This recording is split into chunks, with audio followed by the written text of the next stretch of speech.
Some of you don't want healing, you just want distraction.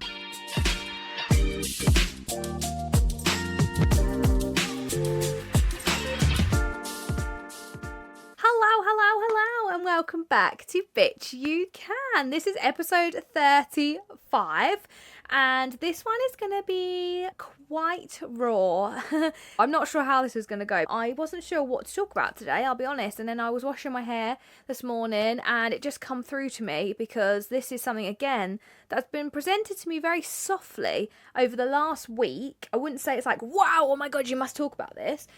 But it's something that's been presented to me and I've spoken about loosely a couple of times. And when I was washing my hair, it all just come to me and I was like, oh, that's what I need to talk about. We are diving into the fact of how so many of us, whilst we say we want to do better, whilst we say we want to heal, whilst we say we want to work on our mindset and do all these things, we share the reels, we write the quotes, we fucking save all them shit on fucking Instagram.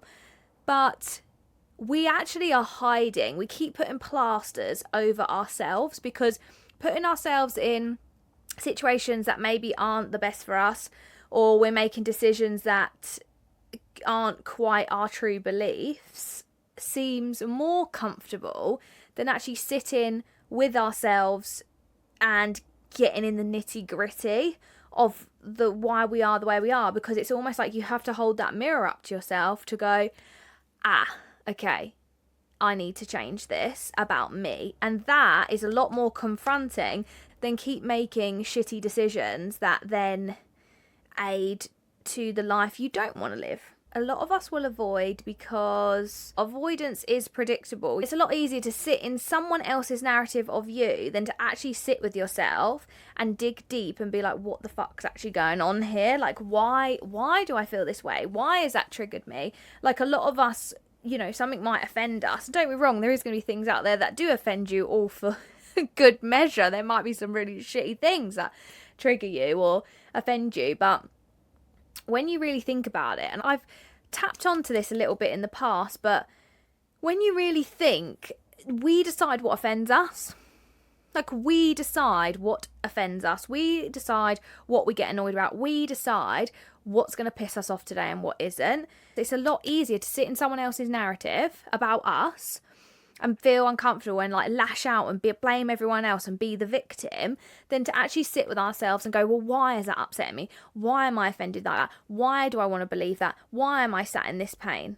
Because that's so much harder to do, because you do have to unleash these parts of you and you do have to hold the mirror up and you do have to sit with yourself. The best way I can describe it for me, how I felt it's almost like just standing butt naked, like in the busiest fucking street in the world, and just having everyone stare at you. It's like just really uncomfortable and you just feel really vulnerable and really open. And another element, we stay busy in other people's drama. It might even be someone you don't even know. It could even be a celebrity drama, a TikTok drama with two people who don't even know. When you sit with that, isn't that wild to think like you cocoon yourself in everyone else's shit because that's more comfortable than just dealing with what's going on in here, because you don't want to come face to face with what's going on in your own. I always say other people's narratives, other people's beliefs, other people's paradigms, other people's habits, they become piece of us. And we're so busy being wrapped up in all of that and believing that and taking that on as our own because that's more comfortable. The idea of sitting in someone else's bullshit, the fact that we think that's more comfortable than actually just dealing with our own bullshit, isn't that wild? Like, when you put it like that, isn't that insane? Because you are the main energy, the main character in your life. This is your universe. Everyone else is just living in it. You are the longest relationship you'll ever have.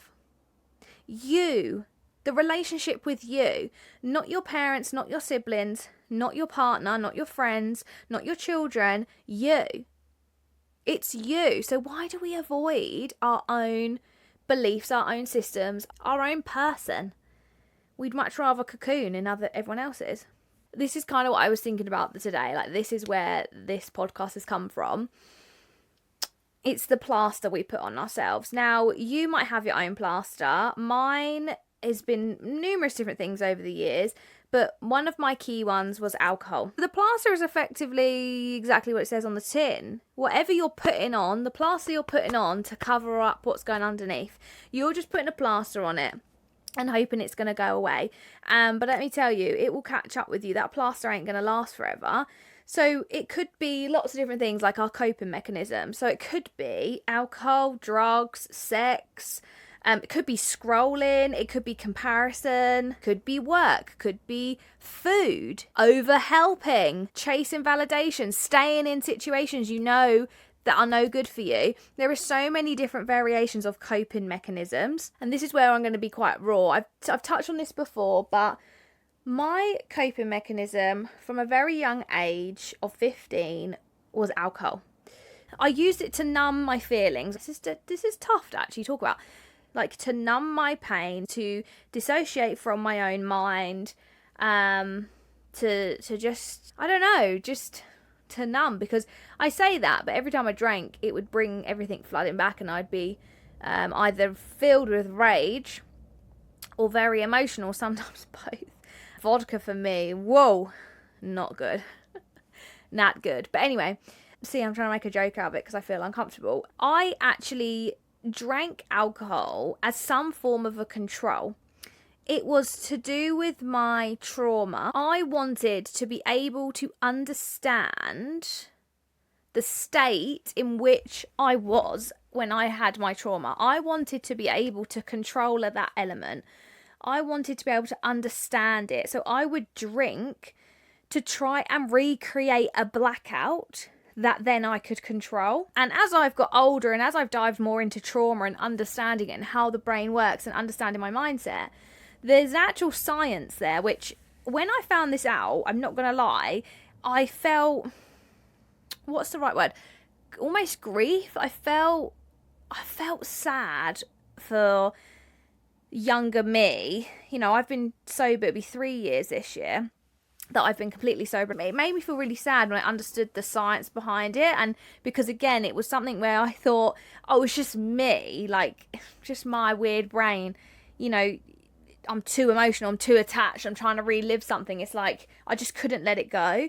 But the actual science behind it, the brain will replay unresolved trauma in a controlled environment to try and achieve like mastery, like to try and master it, to try and understand it, to try and make it make sense.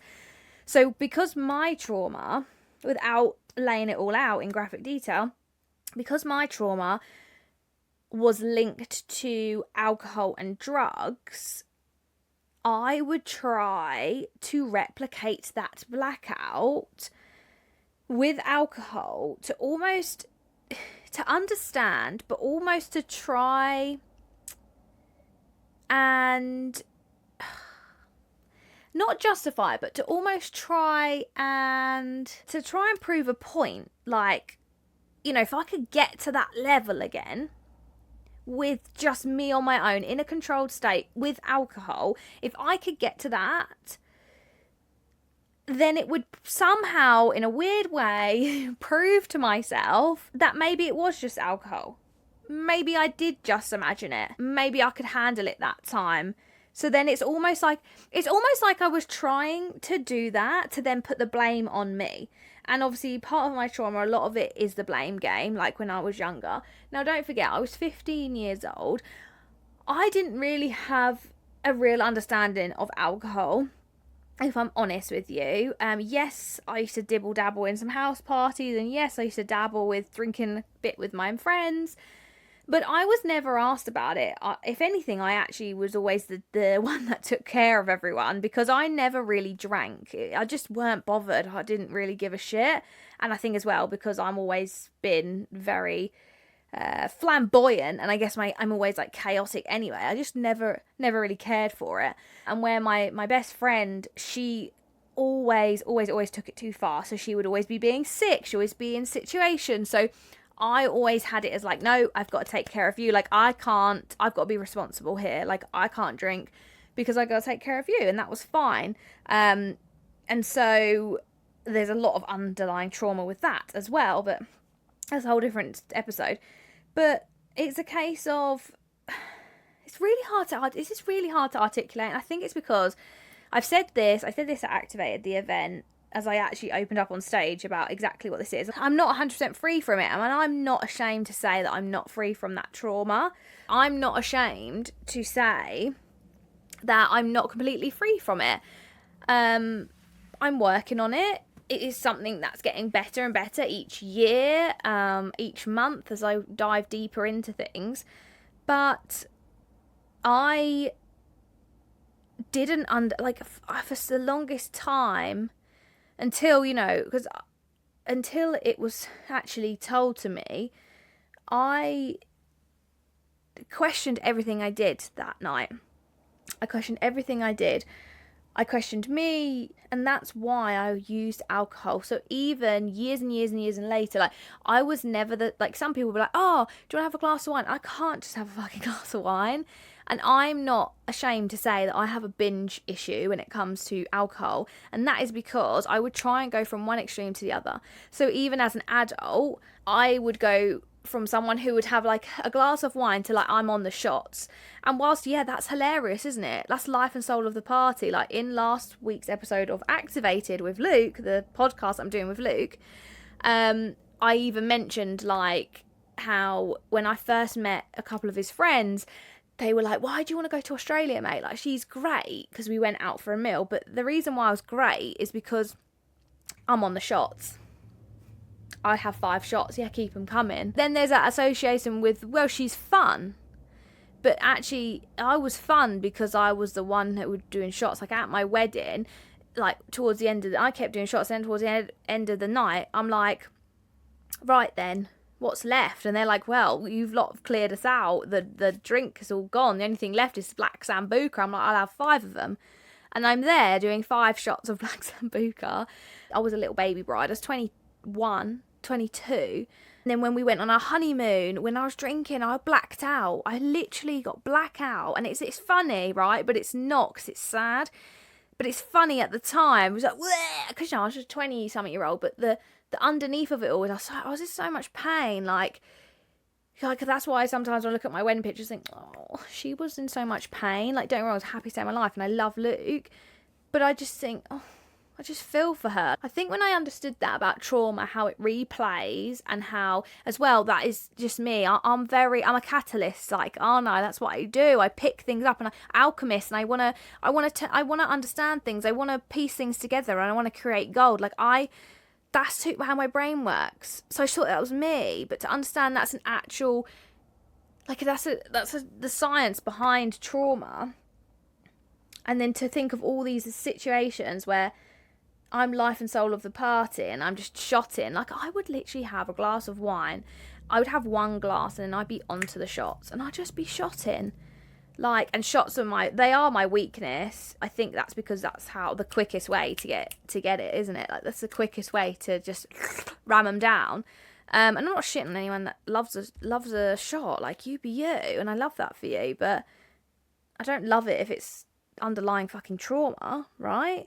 A real eye opener for me. And even things like the stop-start cycle with my body, with exercise, with food. I've been through different... I've said this the other episode of diving into this understanding. And again, that was a plaster for me. Where I would not eat. Not because I had an eating problem. But again, it was just a plaster of just fucking having... It's almost like I wanted control over something. I guess that's how you could put it. I wanted to have control over something because I felt like I was stripped of all that control and spent so many years trying to understand it. It was only until 3 years ago that I stopped drinking, and I just accepted the fact that I can't just have a drink because of the way my brain's wired to it. I just couldn't have one drink. I just can't enjoy one drink. If I haven't having a drink, I'm fucking on the mission. I'm on a mission to be blacked out. That's my mission. I guess it's not the worst thing in the world to stop, right?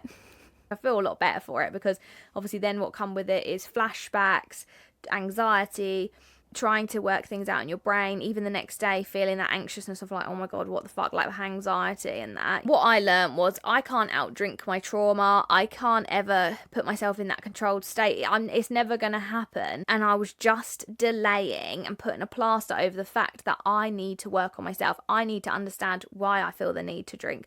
I need to understand why I feel this way. I need to forgive myself for carrying this for 10 years, over 10 years at that point. My brain trying to master it, was trying to understand all these things and replaying it in a controlled environment. But the thing is, that was never going to happen, because coping isn't actually processing. So every time I would get blackout drunk, every time I would binge, that wasn't me processing it. I was just coping. I was just chucking a plaster over it. You can't outdrink the trauma. You can't put a plaster over the trauma. You just delay it. I think the hardest part, and I've said this a few times before, the hardest part of healing is that it's icky. It just makes you feel, when you talk about it, when you, like, even just then, you saw how much I don't struggle, right, to talk. Hello, I love to talk.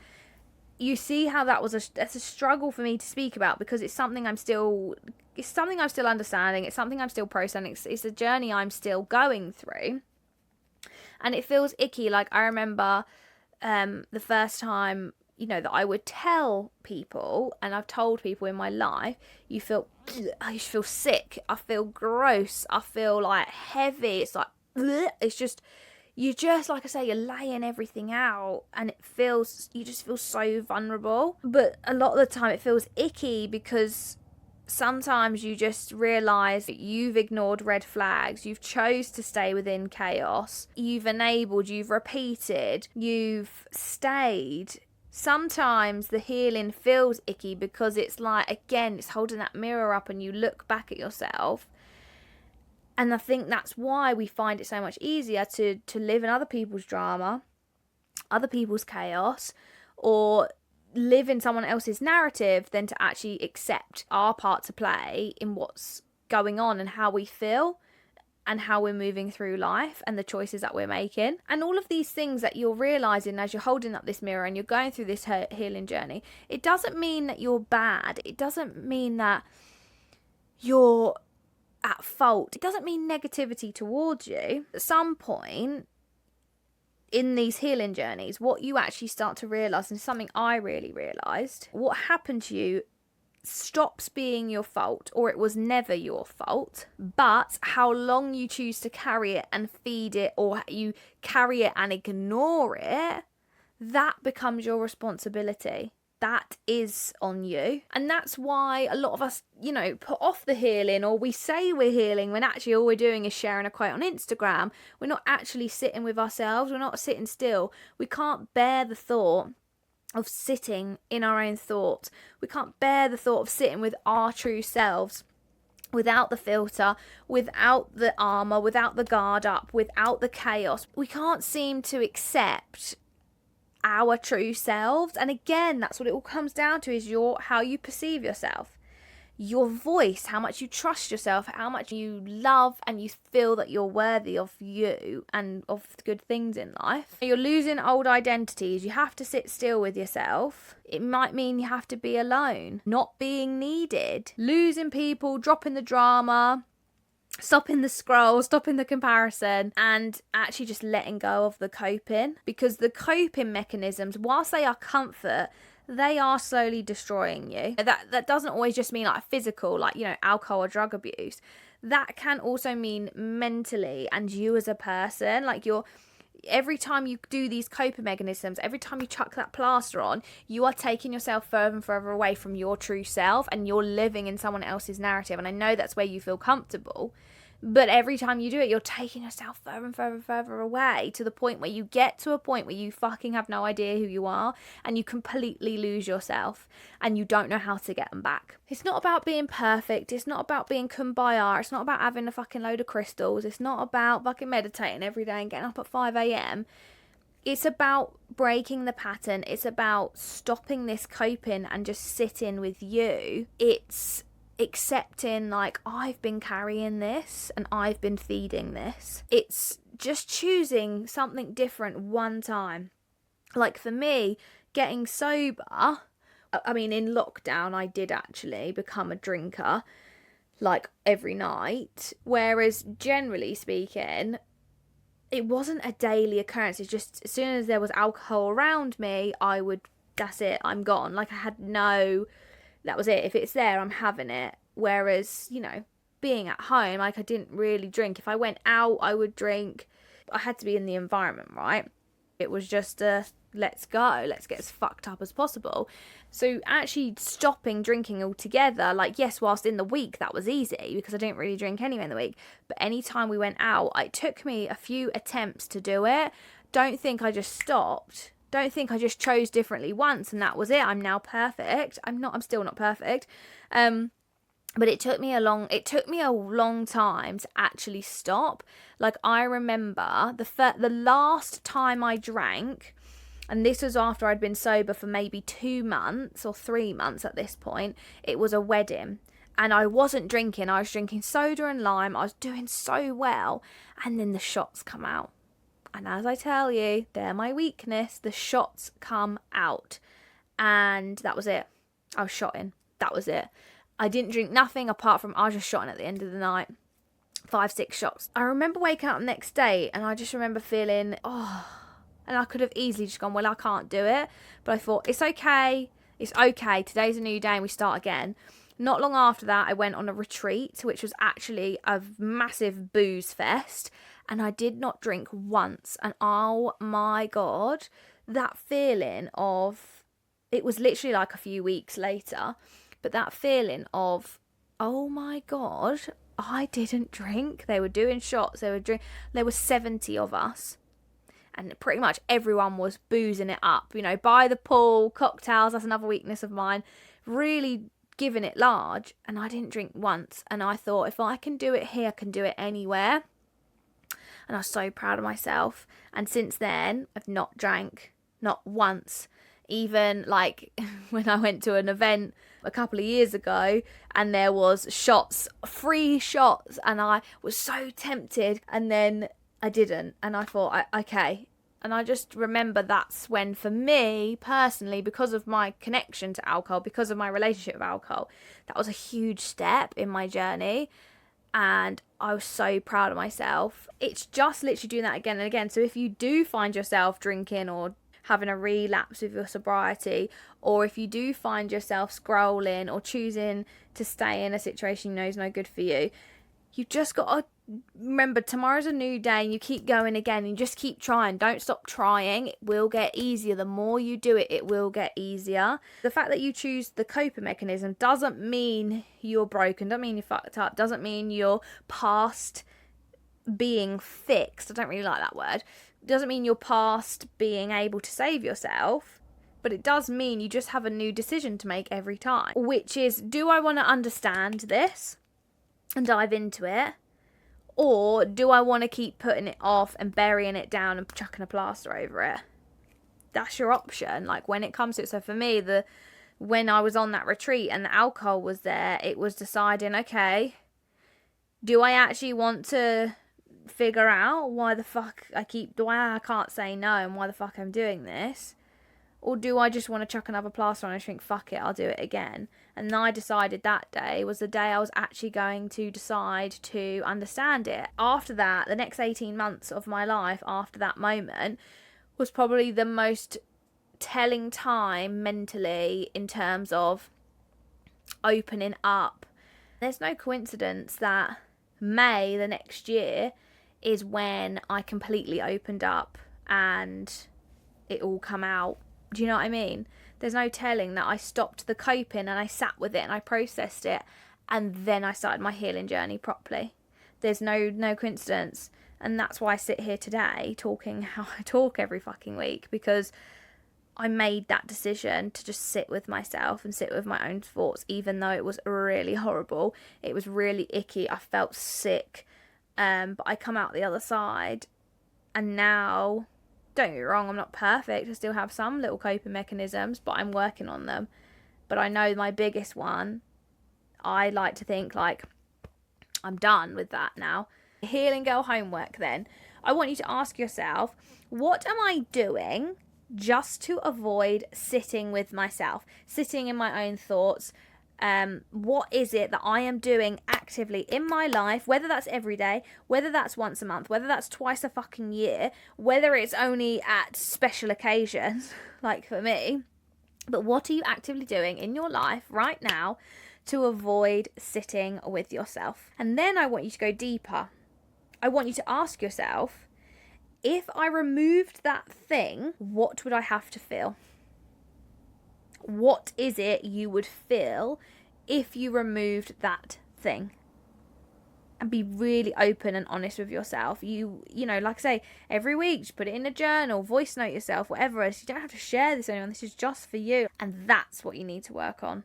That's what we need to unpick. That's what we're going to come face to face with, even though it feels, ugh. But I promise you, take it from me, coming out the other side of it is so worth it. The coping, putting the plaster on it, that's what's keeping you alive. That's what's just keeping you going day to day. But healing yourself from it is what actually sets you free to fucking live. And I promise you now, honey, honey, honey, you are stronger than the fucking plaster. And you know why? Because bitch, you can.